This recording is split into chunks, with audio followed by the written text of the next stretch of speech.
I think Aarti Prasad had a hand up somewhere during the session. You have a Yeah, question? yeah. Yeah, Good evening, please go ahead. everyone. I thoroughly enjoyed the session. Mr. Vaid, it was wonderful. Even I promote these kind of things in my school.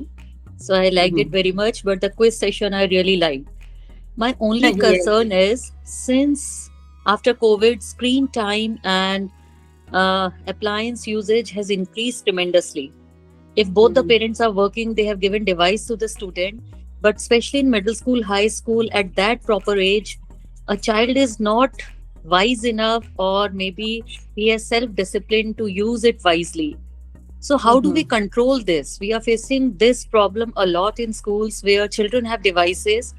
Many 80%, I will say 90%, they are using technology in a very creative, in a very different manner. But how to deal with those minds? We try to keep them engaged, everything, but sometimes it becomes very difficult. So how to deal this? I would like to have your opinions. Are you aiming this question on someone particular or? No, no, no, no, not anyone particular.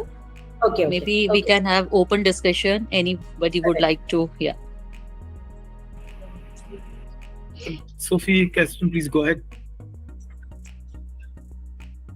I've had this question about 100 times. Each time in Luxembourg, I go into a conference, and I really appreciate that question because that's a real issue here in Europe, where I am in Luxembourg, actually. And the answer I would like to share is only my answer, and also all the experiences I've gone through. So when I was in Singapore, in an international schools, we would lock, the computers inside the little lockers, and then only at break time the little devices would be taken away from the lockers for a few minutes. At the European school system here, where I often work, children have their phone constantly on them. So I think that could be a learning, actually, in action for teachers, for parents, for kids. And I have two children, one who's 20, so he's at uni, but the second one is 15. So when I talk about the devices, I always tell them both, what if you could actually think about what are the positive about having this device, and what would be the negative part of having this device, and then explore how does that work when you study, when you learn. Do you feel that your attention span actually goes from one end to another one? And then reflect, how have you been really working without your phone? And then imagine another way of working with or without your phone. I think it could be, and I'm concluding here, I think it could be a really collaborative thinking process with the kids, with the parents, and with the teachers. Like, how could we move forward and kind of in a humane way move forward without? When can we have the phones? When can't we have them? I don't know. So it's I'm opening the floor, and that's it. So for that, I think the parents have to, like the situation just said, is that both parents working outside. So there, I think the parents have to give the children a little more of quality time. Yeah. Only then Right. can these discussions happen, when you sit, because parents, when they come back, they too engage themselves in gadgets, right? Somebody's on the mobile, somebody's watching TV.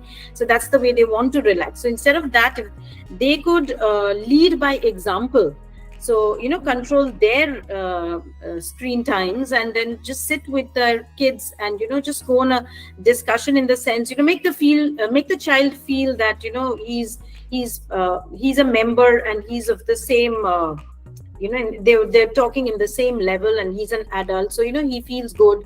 So some sort of quality time could be spent, or maybe an outing in a week or something like that, that if it continues, then the child could automatically, perhaps, at least there would be some effect. If not, it can't be a miracle, but there'd be some effect at least.